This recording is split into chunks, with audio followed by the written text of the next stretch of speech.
Je suis l'instigateur du Centre culturel africain et alsacien, que vous êtes dedans aujourd'hui. Et l'idée est venue tout simple de vouloir réunir tout le monde ensemble, de réunir les jeunes, les vieux, les handicapés, les malades et tous ceux qui vivent en Alsace pour qu'on se retrouve ici souvent ensemble, l'un vers l'autre. Et donc l'idée est arrivée comme ça et j'en ai parlé. Et comme je faisais déjà partie d'un autre collectif Ubuntu, qui sont mes partenaires, on s'est dit on accueillera au moins en début de printemps en un seul lieu tous les migrants, tous ceux qui sont déjà installés, tous les autochtones, pour partager, vraiment, quand je dis partager, un peu ensemble. Et je remercie notre bras droit, l'un de nos frères, Hachem, qui a eu l'idée d'inviter notre député qui est de notre circonscription de la Ménon, Sylvain Bazerman, que je vous prie d'applaudir sa visite, s'il vous plaît. Et je crois que c'est la première fois qu'il se retrouve dans un milieu comme ça, et ce n'est que le début, là. Et ça me fait plaisir parce que j'étais chez lui à Watsenheim quand il a été on dit intronisé, oui, comme député. Il nous a invités aussi, et je suis venu, et aujourd'hui, par surprise, il est venu. Merci, monsieur le député. Merci beaucoup, Rémi. Donc, je pense que si on est réunis ici, c'est aussi voilà, le tonton qui a bien voulu mettre à notre disposition de Ubuntu. Je me rappelle, hein, pour moi c'est Tacoba, hein, donc ça va pas suffire, Tacoba. Donc voilà, Rémi, grand frère, merci déjà à lui, parce que voilà, il a beaucoup œuvré, il a accéléré dans les travaux, voilà, ça a été poussif. Donc on a un petit local maintenant où la jeunesse africaine et aussi peut se retrouver, un centre culturel, comme il a dit, hein, alsacienne aussi. Et voilà, pour ma part, avec le collectif, les membres du collectif, Hachim, Rémi, qui fait partie aussi du collectif Ubuntu, Tonton Zelengo. Voilà, donc il y en a bien d'autres encore qui sont en train de s'affairer un peu de partout, hein, toujours pour la bonne marche de cette soirée. Donc je n'oublie pas, hein, donc je pense comme ça à Bela, je pense à Badi, voilà, qui est aussi dans le collectif, Kwame, Zainab, voilà. Et j'en oublie peut-être, hein, il y en a. Donc, mais pour ceux qui sont là, alors on vous dit déjà merci beaucoup d'être venus. Et il y en a qui viennent encore. Voilà, on a voulu, à travers ce collectif Ubuntu, au sorti des événements de Libye, on s'est dit que manifester devant le Parlement européen, c'est bien, crier notre colère, c'est bien. Mais il faut une continuité. Parce qu'en Afrique, nous, on a l'habitude souvent en Afrique d'être toujours dans la disette, dans la dénonciation, voilà. Bon, maintenant, je pense qu'on va laisser tomber l'émotion, on va aller à l'essentiel. Ça veut dire qu'on va aller au niveau des actes. Alors, on a voulu poser un acte fort. C'est-à-dire quoi? On s'est dit à travers Ubuntu, on va réunir la communauté africaine. On va se départir de tout ce qui est pays. On va créer quelque chose de panafricain. Dans notre collectif, il y a des Tchadiens, il y a des Somaliens, il y a des Camerounais, il y a des Guinéens, il y a des Congolais. Il y a un peu de tout. Et on va essayer de travailler dans ce sens afin que tous les pays d'Afrique soient représentés dans notre collectif. Et on est bien parti pour. Hein. C'est un très beau projet. Et le but, c'est d'envoyer un message fort, d'abord à la communauté africaine, que avant d'être Camerounais, Congolais, hein, que sais-je, on est d'abord, avant tout, africain. Je vais aller encore plus loin. On est Kamit. Donc, moi, quand je parle de kamitisme, on remonte aux sources. Hein. Alors, ça commence en Égypte. Voilà, on vient tous d'Égypte, hein, nous les Africains. Donc, pour ceux qui connaissent un peu, Cheikh Anta Diop, il a beaucoup travaillé là-dessus. Donc, ça, c'est un autre débat. Donc, au-delà de l'aspect humanitaire que Ubuntu veut mettre en place, de créer le lien, la solidarité, le partage avec les immigrés, parce que nous, c'est notre cible. Hein. Donc, on veut envoyer un message aux immigrés. Vous leur dites, aux migrants, quand vous venez, vous n'êtes plus seuls. Ubuntu veut être là, avoir une oreille attentive pour dire que voilà, ce n'est pas un collectif de nationalistes qui est là, hein, c'est un collectif africain. Ça veut dire qu'un immigré somalien, congolais ou que sais-je, s'il arrive, nous on est sensibles, n'est-ce pas, au malheur de tous les migrants qui arrivent, qui sont en difficulté. On veut avoir cette oreille attentive pour les écouter, parce que des fois, quand ton frère t'écoute, c'est beaucoup mieux que quand un étranger t'écoute. C'est pas pour minimiser hein, les institutions qui sont en place au niveau de la France, voilà, qui vraiment font un travail extraordinaire, c'est pas pour minimiser, mais c'est toujours pour dire que c'est toujours mieux souvent quand on a son frère, quand on arrive quelque part, qui est là pour prêter une oreille attentive à notre malheur. Et je pense que ça peut être un moyen de travailler en synergie, en complément avec ce que les institutions font. Parce que des fois, les institutions, quand ils travaillent avec les migrants, ils ne comprennent pas toujours tout. Il y a souvent des blocages. Or, ces blocages-là sont souvent culturels. Alors si on travaille avec des collectifs comme le nôtre, le blocage il est vite levé. Et il faut savoir que même souvent un Somalien, quand il est en face d'un Congolais, il a aussi ce blocage. Parce qu'il ne faut pas croire, l'Afrique n'est pas forcément unie. Hein, on a eu les affres au niveau de tout ce qui est colonisation, donc forcément on a divisé. Donc c'est l'histoire, hein, c'est le legs de la colonisation. Mais nous on veut voilà, changer ça. On veut faire comprendre à ces Somaliens que quand vous venez, il y a au sein de Ubuntu des Somaliens, il y a au sein de Ubuntu des Congolais, donc ils comprennent que c'est l'Afrique. On veut mettre vraiment ça en avant et faire comprendre que nous, on n'est pas dans la notion de pays, on est dans la notion de l'unité africaine. Hein, voilà, c'est surtout ça. Et après aussi, deuxièmement, Ubuntu, voilà, plus loin, on va travailler aussi à la restauration et à la réappropriation de l'identité africaine. On va faire un travail de restauration et d'éducation, ce qui n'est pas antinomique avec l'intégration. Donc une bonne intégration en France, c'est aussi savoir qui on est. Parce que moi, je sais qui je suis. Voilà, je connais mes origines profondes. Et je suis très bien intégré. Donc je pense que beaucoup de problèmes d'intégration aussi viennent du fait que beaucoup d'Africains ne savent pas qui ils sont. On veut faire ce genre de... C'est ça qu'on veut faire avec Ubuntu. Je vous remercie.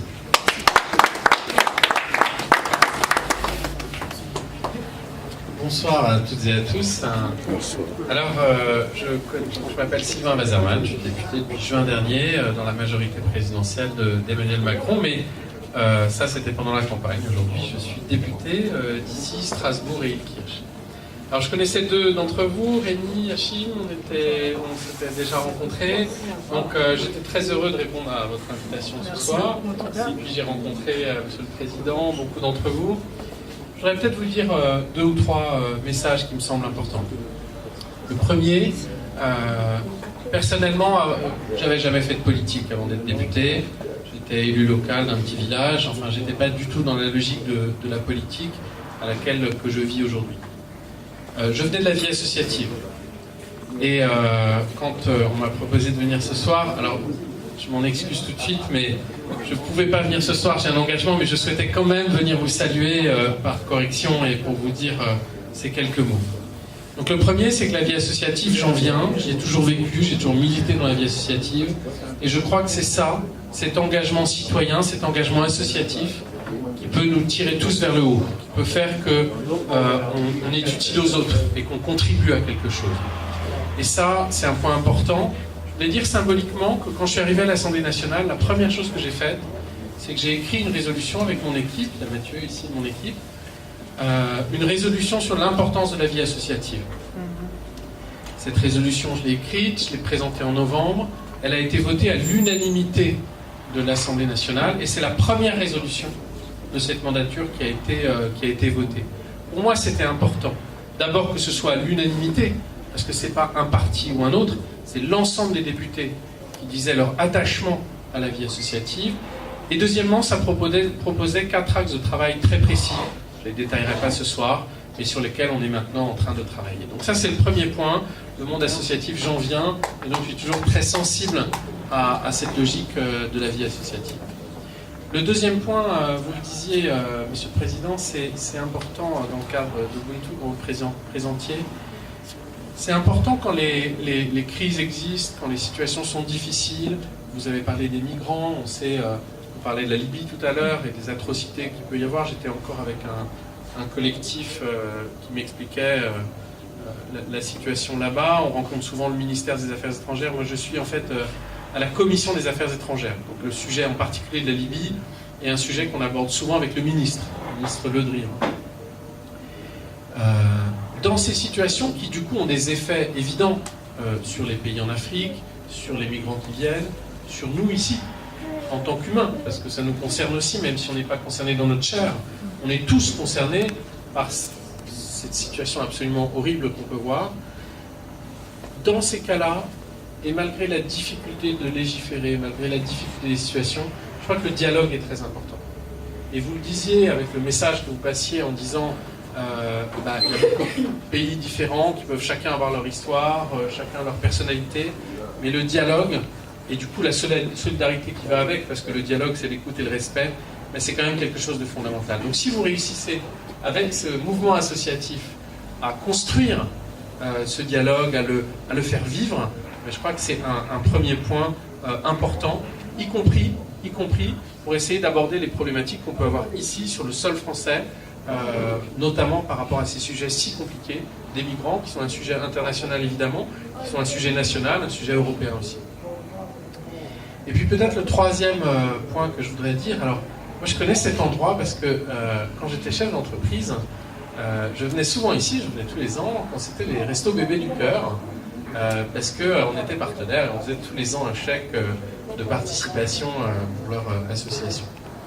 Je crois que ces lieux de rencontre et ces lieux de vie associative, c'est des endroits qui ont parfois des moments un peu magiques. C'est-à-dire, là, je pense que pour vous, ça doit être un peu d'émotion aussi de voir tous ces... Elle a 3 mois, votre association. Ouais, 3 mois. Donc, de voir déjà qu'il y a autant de monde ce soir pour lancer une dynamique, pour lancer un dialogue, moi, je voudrais juste vous dire merci d'être là et bravo à vous qui avez cette initiative pour lancer tout ça. Merci beaucoup, je m'excuse encore de ne pas pouvoir rester avec vous, mais en tout cas, je suis ici avec sincérité, avec cœur, et bravo pour votre implication. Merci. Merci à vous, monsieur le député, d'être passé et de nous avoir témoigné de votre temps dans votre emploi si chargé, et j'espère que ce ne sera pas la première. Bien sûr. Merci. Pas la dernière. Pas la dernière. À bientôt. Merci.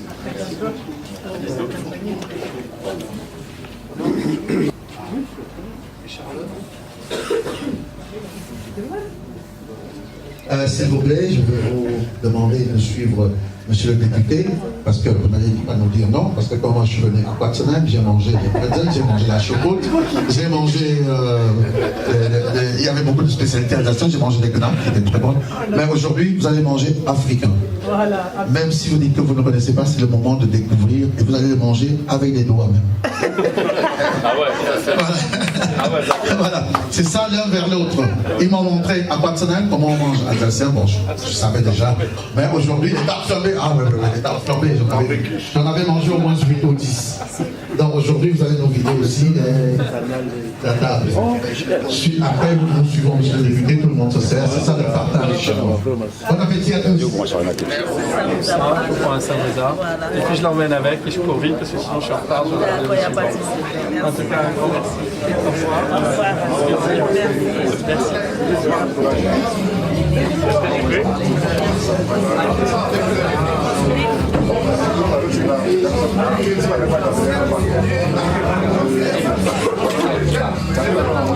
Ça c'est le menu.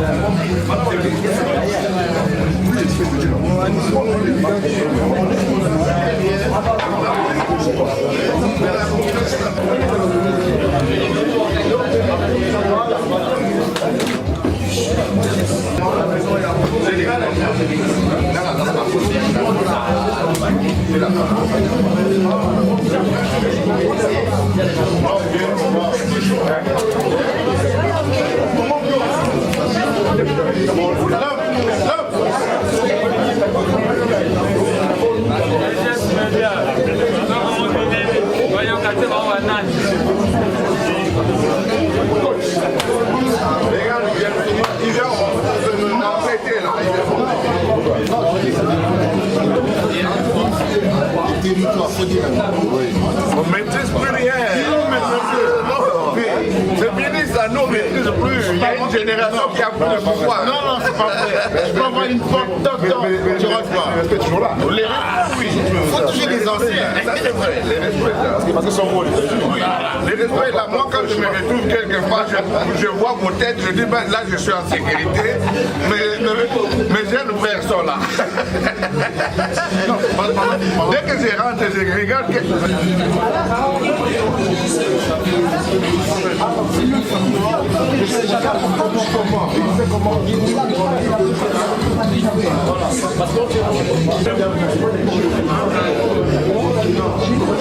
Moi, je voulais d'abord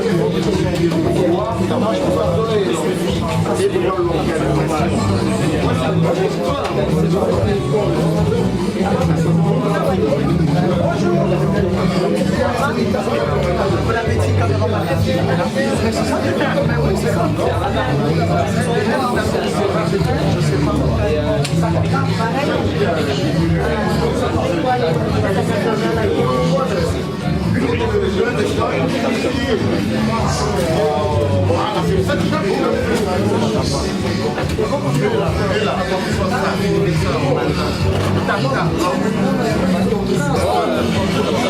a l'habitude aussi de... Alors nous on a surtout on a fait un peu des migrants d'Europe de l'Est. On est très présents à Strasbourg aussi, les Macédoniens et les Albanais.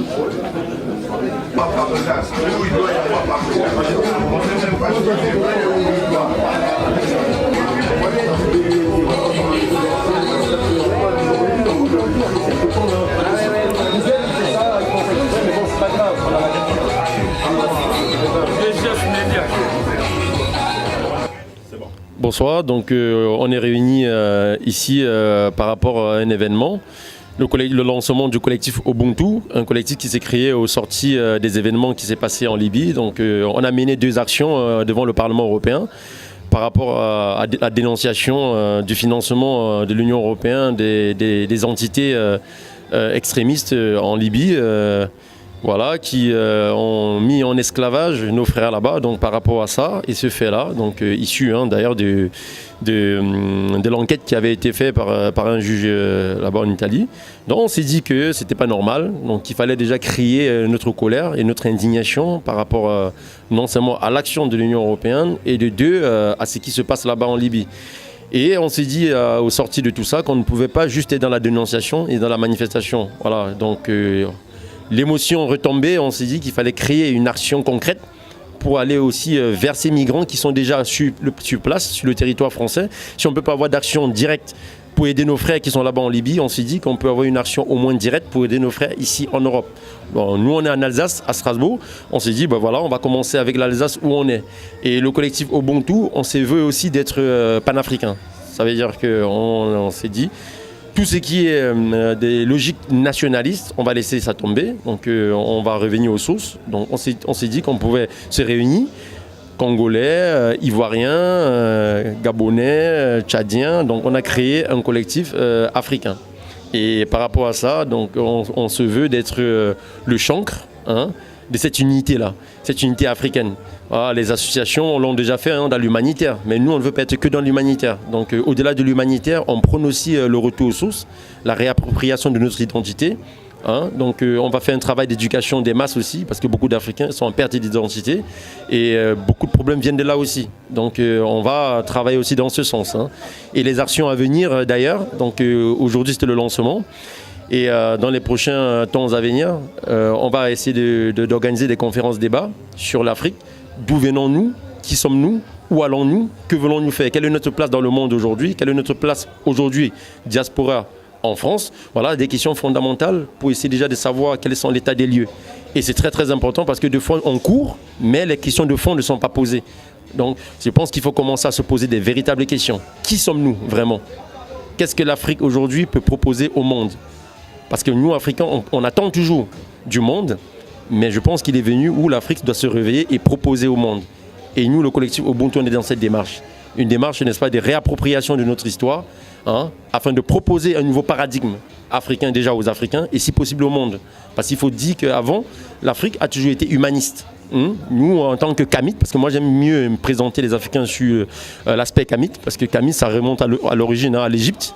Voilà, donc je pense que nous on a été très humanistes avant, et l'humanisme, voilà, on l'a toujours prôné, et nous on veut le réhabiliter et le prôner à nouveau, cette partie humaniste là. Vous avez déjà le siège, votre siège social? Le siège social, on va dire qu'on n'est pas organisé en termes de structure associative. C'est un collectif, comme dit. Voilà, on ne s'enferme pas dans les logiques, on ne s'enferme pas dans des trucs administratifs. Non, on se veut d'être libre. L'action directe, on pense une action et on y va directement. Comme ce soir, c'est spontané. Le député qui était là tout à l'heure disait qu'il était surpris de voir qu'en moins de 2 mois, on réussissait à organiser un truc où on réunissait déjà des gens. C'est parce que c'est spontané. Nous, on ne veut pas s'enfermer dans des logiques. Comme dit, on est dans une logique d'autodétermination. On veut en même temps être profond dans nos actions et spontané aussi en même temps. Voilà, on lance des appels Et voilà, on convie les Africains à venir travailler ensemble pour l'émancipation de la diaspora, du peuple africain, et mener des actions pour les migrants. Et on n'a pas de siège en quelque sorte. Cette salle où on est notre lieu de réunion. C'est là où on se réunit pour essayer de travailler et de penser des actions à venir. Voilà. Et vous m'avez demandé tout à l'heure quelles sont les actions à mener. Donc je vous ai dit, hein, on a comme action à mener voilà, des conférences débats. On va inviter des intellectuels africains dont je ne préfère ne pas donner le nom pour le moment. Donc le moment venu, ça va être communiqué. Mais il y a du beau monde en face. Voilà, ces intellectuels africains qui traitent des problématiques de l'Afrique, tant sur le plan politique, économique, identitaire et encore autres. Parce qu'on se veut aujourd'hui de travailler pour savoir quelles sont les solutions directes qu'on peut appliquer sur le continent africain sur le plan économique et politique. Parce que nous, en Afrique, on emploie l'économie des autres. L'idéologie économique qui est employée en Afrique, c'est l'idéologie économique des autres, qui n'est pas souvent adaptée avec l'Afrique. Hein? Et c'est pour ça que ça ne marche pas, même sur le plan politique. Même quand on parle de religion, de spiritualité, nous aussi, on va travailler dans ce sens. On est avec la spiritualité en Afrique des autres, on est avec les idéologies économiques des autres, l'idéologie politique des autres, donc forcément, ça ne peut pas marcher. Donc il faut que ce collectif, hein, la moyenne d'âge chez nous, c'est 30 ans. Aujourd'hui, on estime qu'à 30 ans, nous, on est de la génération sacrifiée. On est assez mature, on est assez informé des choses pour pouvoir proposer, hein, pour pouvoir concevoir et proposer des modèles économiques. En notre sein, on a des économistes, on a des juristes, on a un peu de tout. Donc voilà, on va proposer hein, des modèles qui sont adaptés à l'Afrique, hein, où voilà, on pourra aujourd'hui s'autodéterminer. Parce que le but de tout ça, c'est ça, l'autodétermination. Voilà. Au bout du bout, il va falloir s'autodéterminer, compter par nous-mêmes, arrêter de tendre la main et arrêter ces politiques de mendicité. Et là, on va nous respecter. Donc nous, on veut s'inscrire dans cette démarche-là, une démarche d'autodétermination.